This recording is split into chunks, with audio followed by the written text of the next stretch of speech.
በኋለኛው ዘመን ማለትም የዛሬ 2600 ዓመት አካባቢ ግብጾች ያመልኳቸው ከነበሩት ኢትዮጵያውያን ንግስቶችና ንጉሶች መካከል ከሴቶች ሙዝሊቢያንና የልጅ ልጆቿን ናውሳ።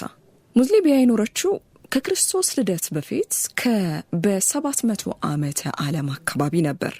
የሙዝሊቢያ ልጆች አንጥያ፣ የእንጥያ ልጅ አንስጥያ፣ የአንስጥያ ልጅ አንስጣጥያ ነበሩ።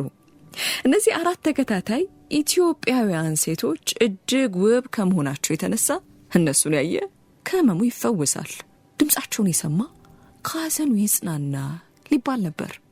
በዚህ ምክንያት አራቱም በግብፃውያን አማልክት ተደርገው ይመለኩም ነበር።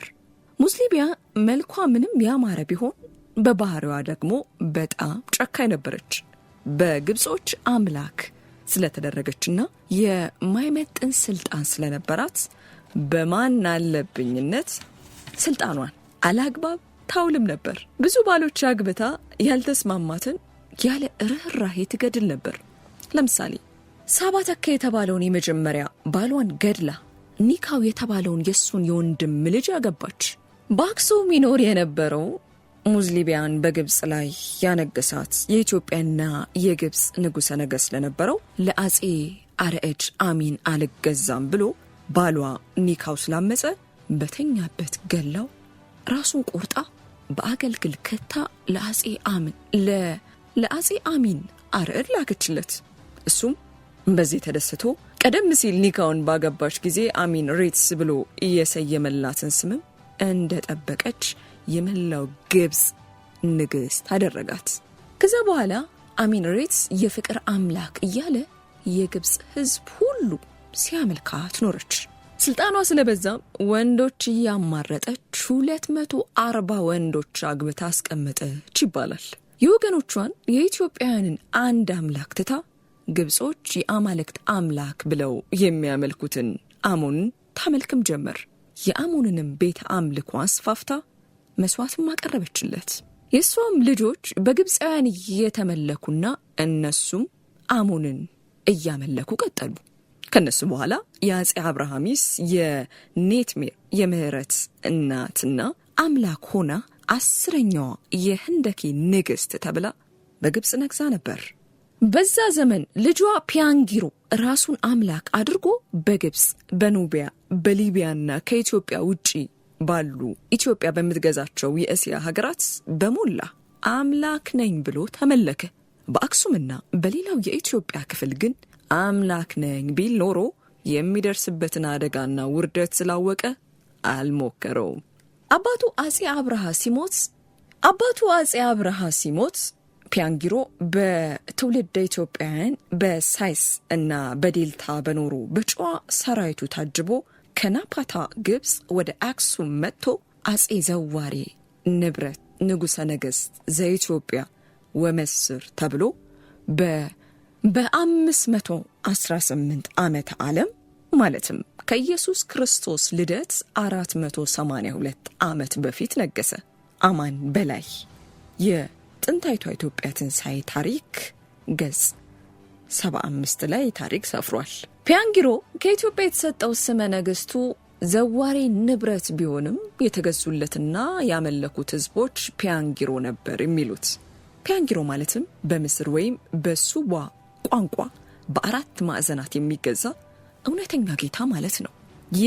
የህንደኬ የኔትሜር ልጅ ፒያንጊሮ አጼ ዘዋሬ ንብረት ብላ ኢትዮጵያ ካነገሰችው በኋላ የአባቶቹን የአጋዚያንን የነ ሚኒሊክን የነ ቶማይን የነ ዝግዱርንና የነ አክሱማይን ሕያው እግዚአብሔርን እንደማምለክና ለእሱም ቤት አምልኮ በማሳነጽ ፈንታ የግብፃውያንን አማልክት እነ አሞንን እነ ክለኪዮስን እያመለከ ለነሱ አያሌ ቤት አምልኮችን አነጸ።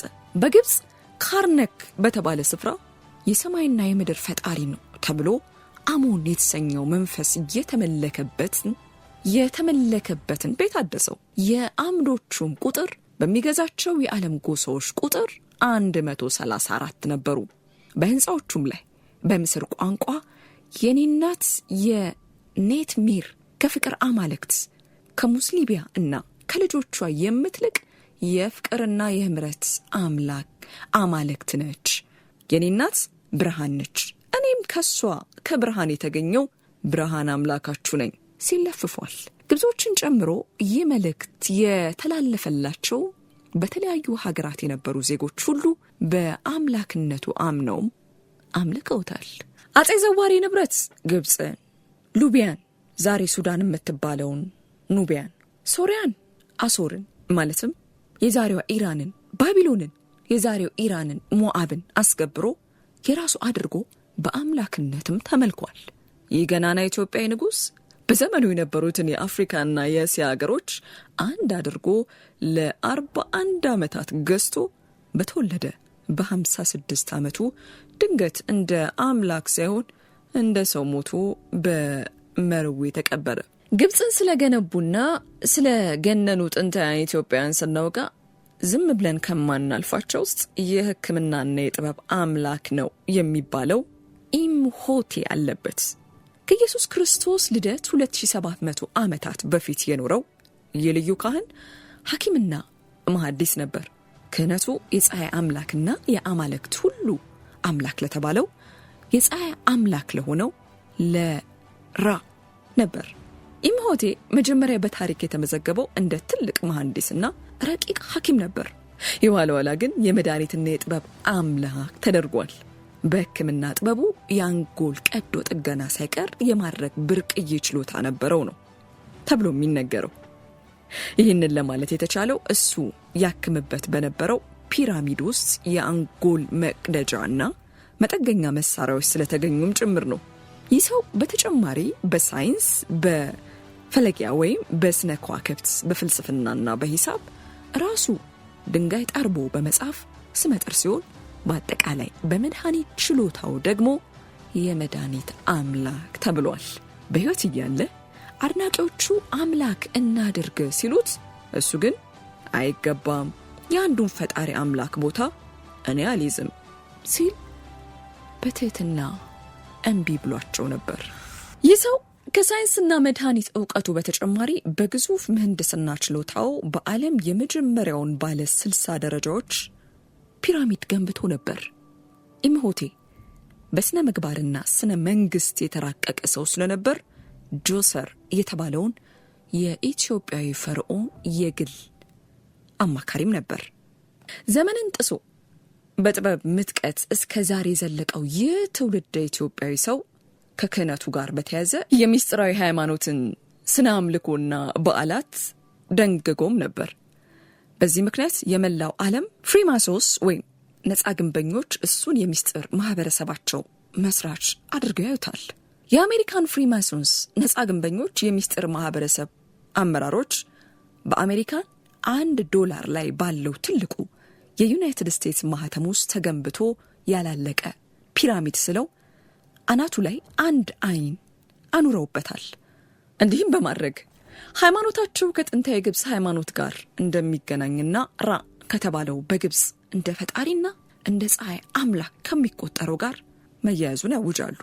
ይህ ሁሉን የሚያይ የተባለው አንድ አይን የሆረስ አይን ነው። ሆረስም ግብጾች አምላክ ያደረጉት ጥንታዊ ፈርዖን ነው።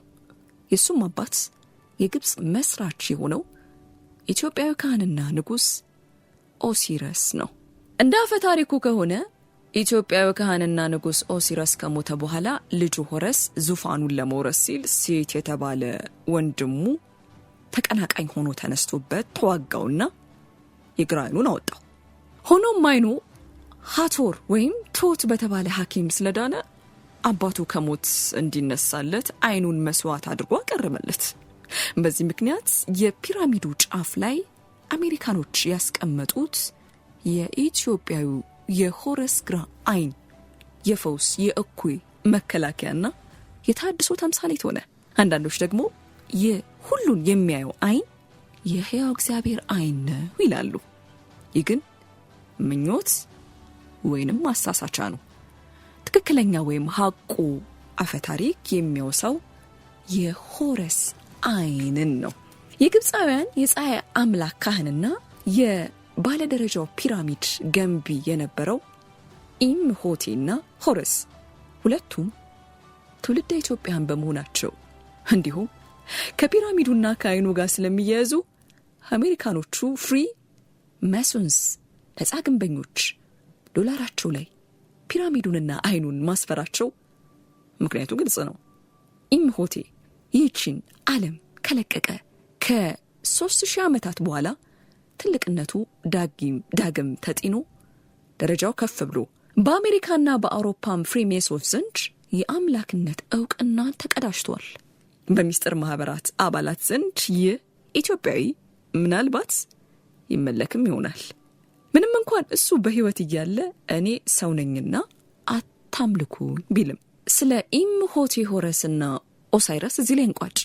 ነገር ግን ባለፉት 5000 ዓመታት በግብጽ ላይ ነግሰው የተመለኩ ሌሎችም ኢትዮጵያ መኖራቸው አያጠራጥርም። ኢትዮጵያ ግብጽን እንደፈጠረቻትና እንዳሰለጠነቻት ከተሰኘው የፕሮፌሰር ፍቅሬ ቶሎሳ ጂጊሳ መጽሐፍ እንደ ወረደ የቀረበ